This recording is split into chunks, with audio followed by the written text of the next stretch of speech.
প্রশাসন আসলে ইচ্ছা করেই মনে হয় চায় না যে ধর্ষকদের ফাঁসি হোক বা বিচার হোক। হয়েছে আপনি অনেক বলছেন যে সংস্কার করবেন সংস্কার করবেন সংস্কার করবেন, আপনি কি সংস্কার করতেছেন? সংস্কারের নামে তো হচ্ছে আমাদের এখন প্রতিটা মুহূর্তে দর্শন হচ্ছে। আসি আমাদের কাছে এক্সাম্পল, আমাদের উদাহরণ। আমরা এই উদাহরণ দিয়ে বলতে চাই আমরা প্রত্যেকটা ধর্ষকের বিচার চাই এবং কেমন বিচার চাই।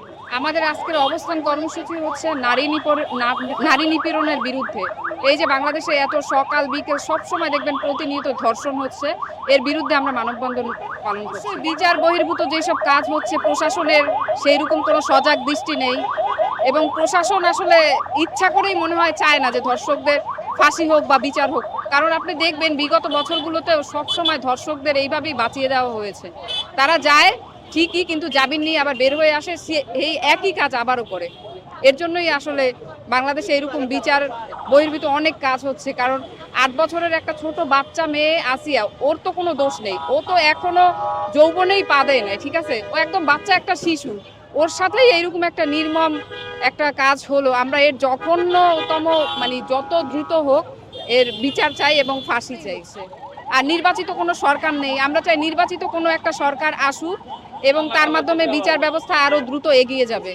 আসি আমাদের কাছে এক্সাম্পল, আমাদের উদাহরণ। আমরা এই উদাহরণ দিয়ে বলতে চাই আমরা প্রত্যেকটা ধর্ষকের বিচার চাই এবং কেমন বিচার চাই। ধর্ষকের আমরা যে শাস্তিটা জানি, তো ধর্ষক গ্রেফতার হওয়ার পরে তার যে প্রসিডিওরটা হয়, তার বিচার কার্যক্রম দেরিতে হয়। কেন দেরি হবে?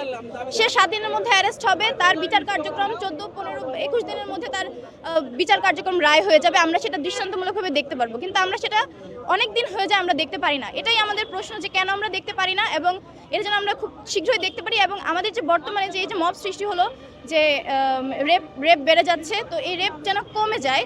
আগেও ছিল কিন্তু এত বেশি ছিল না, তো এখন এটা আমরাও জানি আপনারাও জানেন কেন বাড়ছে। আমাদের আইন শৃঙ্খলা পরিস্থিতি যদি সুবিধা ভালো থাকতো তাহলে কিন্তু এই পরিস্থিতি আজকে আসতো না। তো অবশ্যই তাদের ল্যাকিংস আছে, যার কারণে আজকে আমাদের মেয়েদের রাস্তায় দাঁড়াতে হচ্ছে আমাদের নিরাপত্তার জন্য। এখানে আসছে আমার বোন আসিয়া, মাগুরার যে 7-8 বছরের যে বোন, আমার বোন নির্যাতিত হয়েছে, ধর্ষণ হয়েছে, তার প্রতিবাদে আজকে আমাদের এই মানববন্ধন।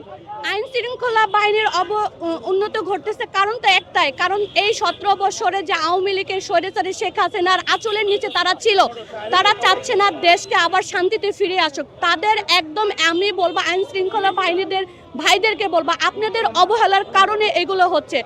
আর আমি বলবো অন্তর্বর্তী সরকার ডক্টর ইউনূস সাহেবকে বলবো, আপনি যেহেতু একজন দেশকে নির্বাচিত সরকার সবচেয়ে প্রয়োজন, একজন নির্বাচিত সরকার যদি দেশের মধ্যে যদি থাকে তাহলে এই ধরনের বিশৃঙ্খলা হতে পারে না। আপনার অনেক হয়েছে, আপনি অনেক বলছেন যে সংস্কার করবেন সংস্কার করবেন সংস্কার করবেন, আপনি কি সংস্কার করতেছেন?